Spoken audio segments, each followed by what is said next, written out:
So hi guys, welcome back to my channel with another video. तो यार आ चुके हैं एक और नए वीडियो के साथ वापस। मेरा नाम है करवित वर्मा, आप देख रहे हैं स्टडी विद करवित। तो चलिए आज की वीडियो स्टार्ट करते हैं।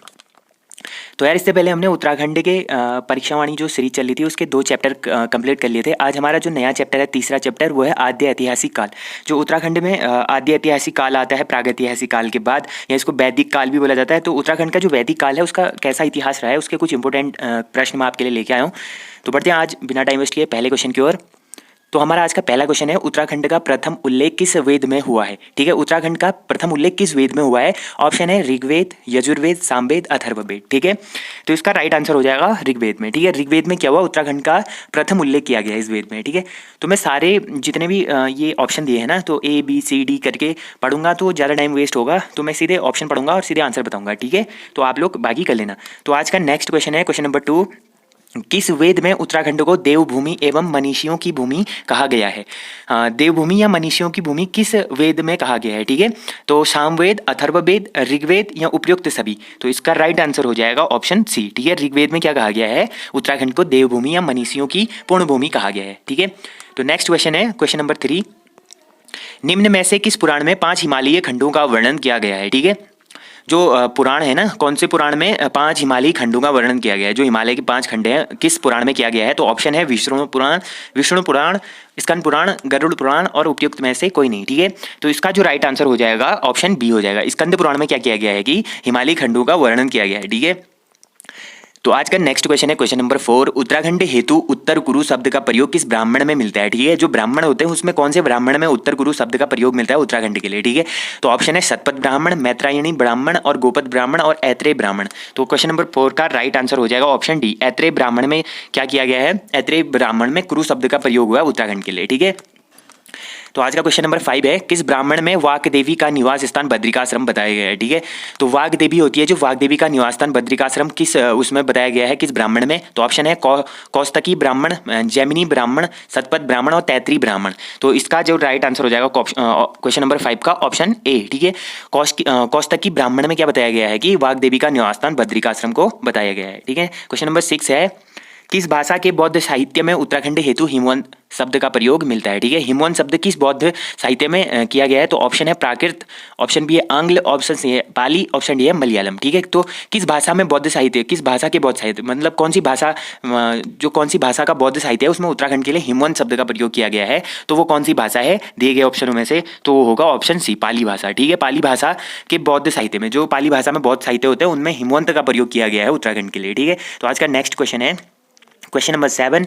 पुराणों में केदारनाथ व मानस खंड के संयुक्त क्षेत्र को क्या कहा गया था। ठीक है, पुराणों में केदारनाथ व मानस खंड के संयुक्त क्षेत्र को क्या कहा गया था। तो इसका ऑप्शन है उत्तराखंड, खसदेश, ब्रह्मपुर या उपयुक्त सभी।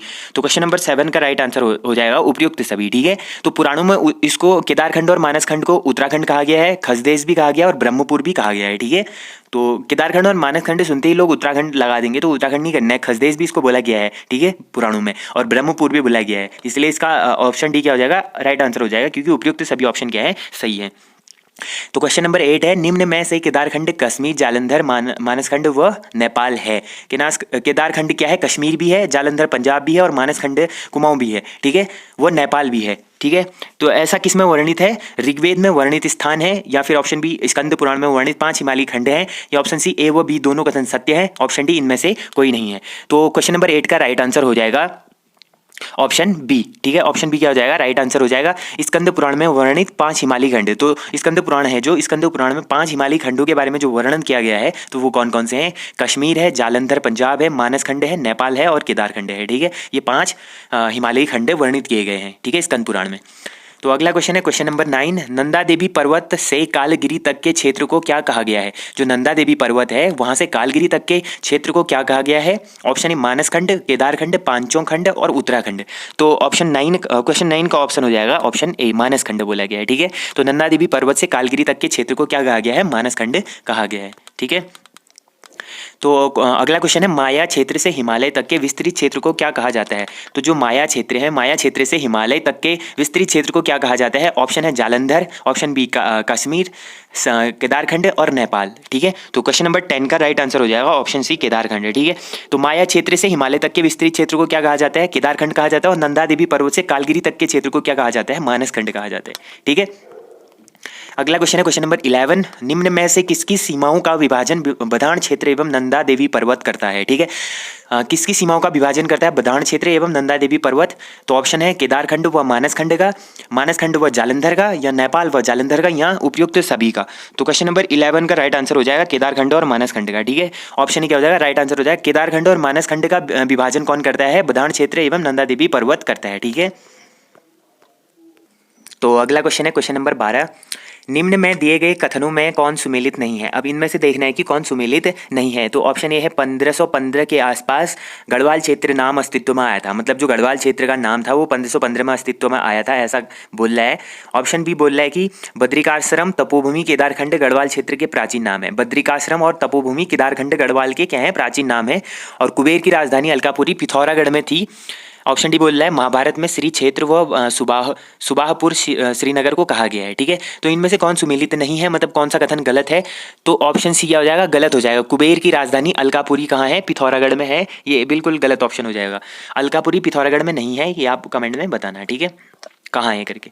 तो अगला क्वेश्चन है निम्न में से कुबेर की राजधानी अलकापुरी किस जिले में थी। ठीक है, अभी क्वेश्चन ही आ गया है अलकापुरी किस जिले में है। तो इनमें से 4 ऑप्शन है, चमोली, गुप्तकाशी, रुद्रप्रयाग, काशीपुर, उधम सिंह नगर, रानीखेत। तो इनमें से सही आंसर कौन सा है वो कमेंट में बताना। ठीक है, क्वेश्चन नंबर 14 है मनुष्यों के आदि पूर्वज मनु का निवास स्थान था। ठीक है, मनुष्य के आदि पूर्वज मनु का निवास स्थान कहाँ था, गुप्तकाशी, अलकापुरी, रानीखेत, इनमें से कोई नहीं। तो क्वेश्चन नंबर 14 का राइट आंसर हो जाएगा अलकापुरी। ठीक है, क्वेश्चन बी क्या हो जाएगा, ऑप्शन बी क्या हो जाएगा राइट आंसर। तो आदि पूर्वज जो मनु का निवास था वो कहाँ था, अलकापुरी में था। ठीक है, तो आज का लास्ट क्वेश्चन है केदारखंड में गढ़वाल की सीमाओं की लंबाई और चौड़ाई बताई गई है। तो केदारखंड में गढ़वाल की सीमाओं की लंबाई कितनी बताई गई है, 50 योजन लंबाई। ऑप्शन बी है 30 योजन लंबाई। ए वो बी दोनों सही है, या इनमें से कोई नहीं है। तो केदारखंड में गढ़वाल सीमाओं की लंबाई और चौड़ाई जो बताई गई है वो बताई गई है ऑप्शन सी।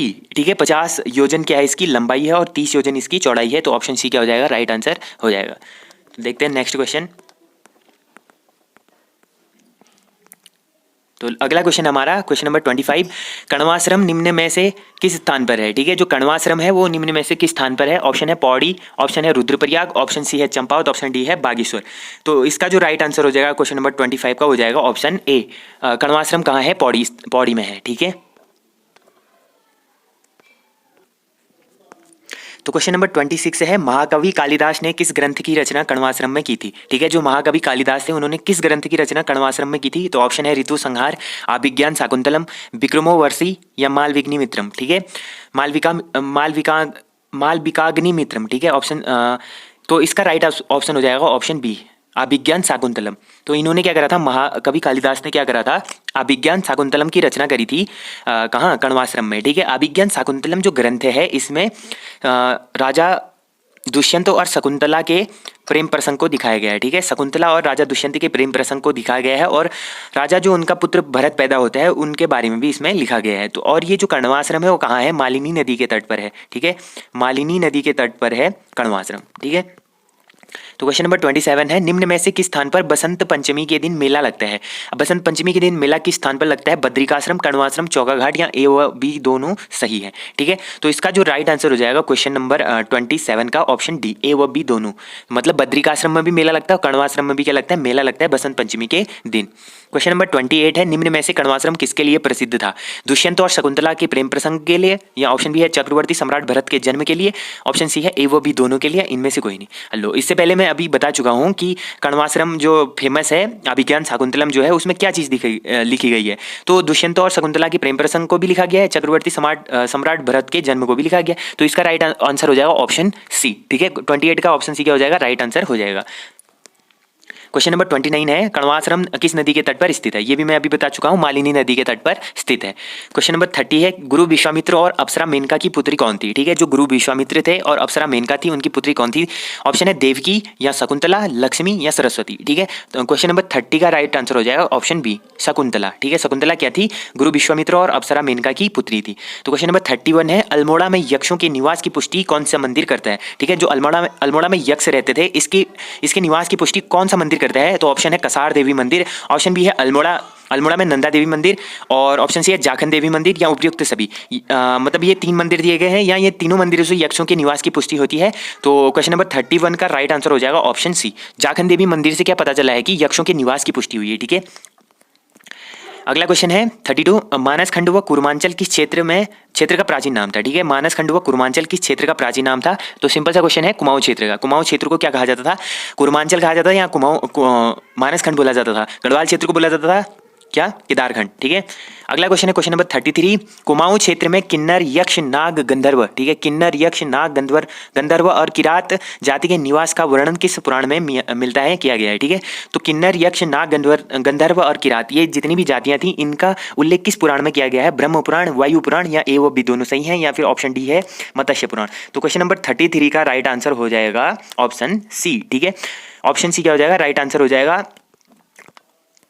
Option C. ठीक है, तो ब्रह्म पुराण में भी इनका वर्णन है, और वायु पुराण में भी इनका वर्णन है। ठीक है, जितनी भी ये प्रजातियां या जातियां आई थी। उत्तराखंड में बेरीनाग या बीनाग मंदिर किस जनपद में स्थित है? ठीक है, उत्तराखंड में जो बीनाग या बीनाग मंदिर है, बेनीनाग या बीनाग मंदिर है, तो किस जनपद में स्थित है? वो कौन से जनपद में स्थित है? तो है ऑप्शन सी, बागेश्वर। ठीक है, बेनीनाग या बीनाग मंदिर है बागेश्वर में। अब तुम बेरीनाग मत समझ लेना। ठीक है, बेरीनाग अलग चीज है, बेरीनाग पिथौरागढ़ जिले में है, तो बेरीनाग नहीं है, ये बेनीनाग है या बीनाग है। ठीक है, बेनीनाग या बीनाग है, तो ये बीनाग या बेनीनाग का मंदिर कहाँ स्थित है? तो ये है बागेश्वर में। ठीक है, कहाँ स्थित है? बागेश्वर में स्थित है, और बेरीनाग है पिथौरागढ़ में स्थित।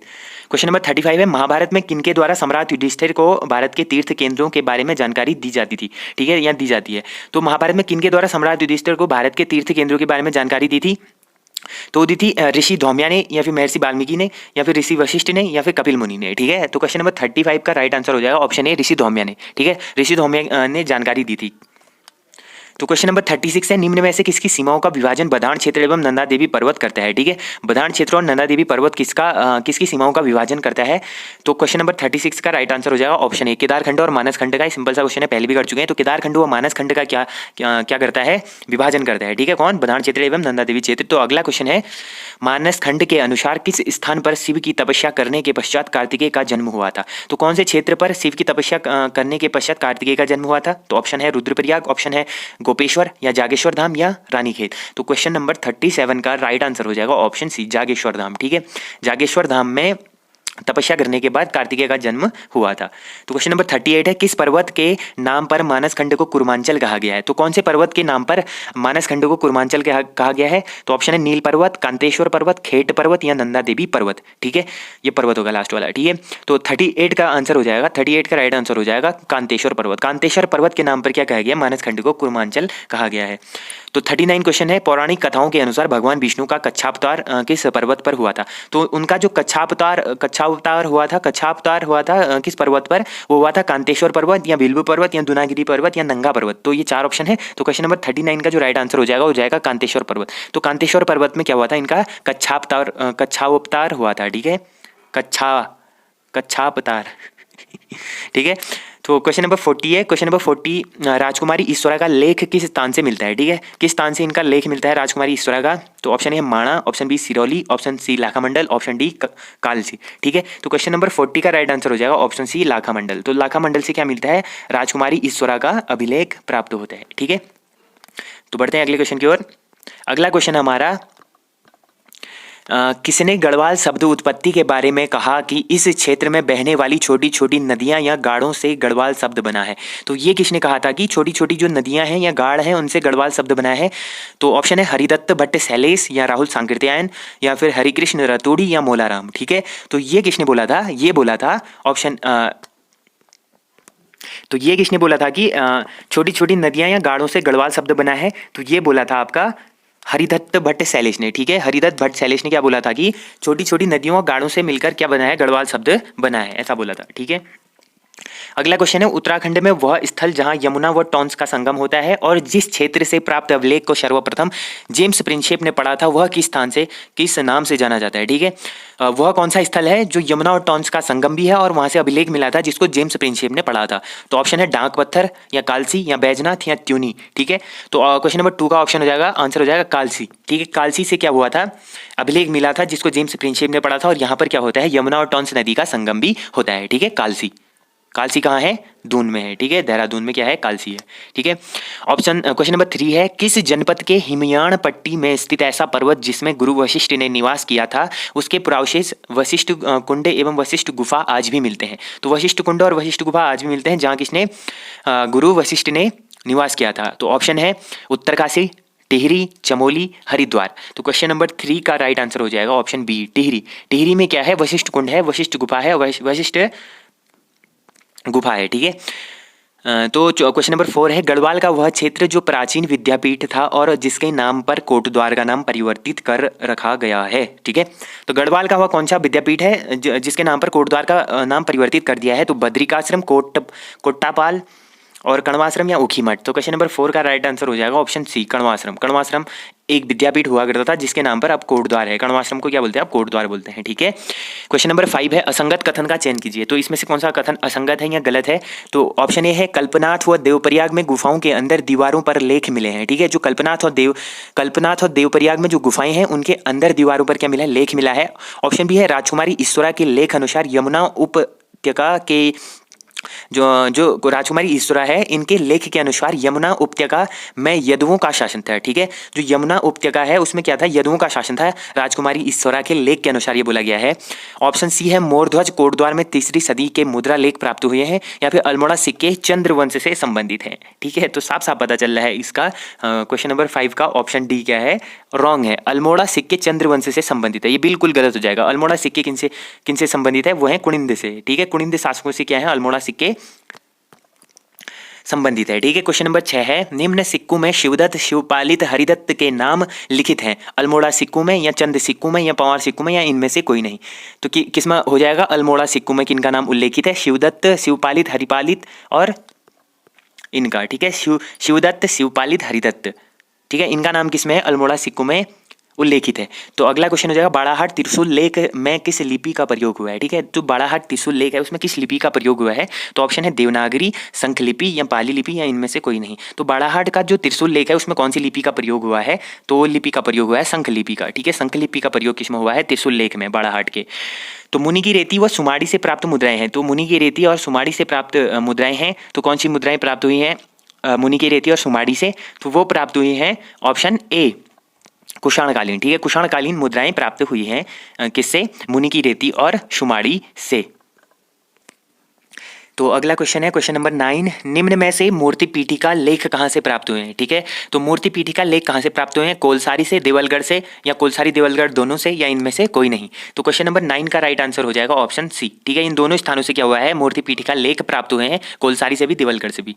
तो आज का क्वेश्चन नंबर 10 है, क्वेश्चन नंबर 10 है, निम्न में से दिए गए स्थानों में से कार्तिकेयपुर राजाओं के ताम्रपत्रीय लेख मिले हैं। तो जो कार्तिकेयपुर राजाओं के ताम्रपत्र लेख थे वो कहाँ से मिले हैं, बैजनाथ से, पांडकेश्वर से या कंडारा व बालेश्वर मंदिर से या उपयुक्त सभी से। ठीक है, तो कहाँ से मिले हैं, ऑप्शन डी। राइट आंसर क्या हो जाएगा, ऑप्शन डी हो जाएगा, उपयुक्त सभी। ये सारे ऑप्शन क्या है, बिल्कुल सही ऑप्शन है, क्योंकि जो कार्तिकेयपुर राजवंश के जो राजा थे उनके जो ताम्रपत्र मिले वो बैजनाथ से भी मिले हैं, पांडकेश्वर से भी मिले और कंडारा से भी मिले और बालेश्वर मंदिर से भी मिले हैं। ठीक है, तो आज के लिए एक एक्स्ट्रा बोनस क्वेश्चन है, क्वेश्चन नंबर 41, कालसी शिलालेख किस जनपद में स्थित है। ठीक है, जो कालसी का शिलालेख है वो किस जनपद में स्थित है, तो ये मैं पहले बता चुका हूँ, ये कहाँ स्थित है, वो है देहरादून में। ठीक है, देहरादून में स्थित है कालसी का शिलालेख। ठीक है, यहाँ से अशोक का कालसी शिलालेख भी प्राप्त होता है। ठीक है, तो आज के ये थे 40 क्वेश्चंस। आई होप आप लोगों को वीडियो पसंद आई होगी। वीडियो पसंद आई तो वीडियो को लाइक, शेयर एंड चैनल को सब्सक्राइब कर देना। मिलते हैं नेक्स्ट वीडियो में, तब तक के लिए till then safe and take care.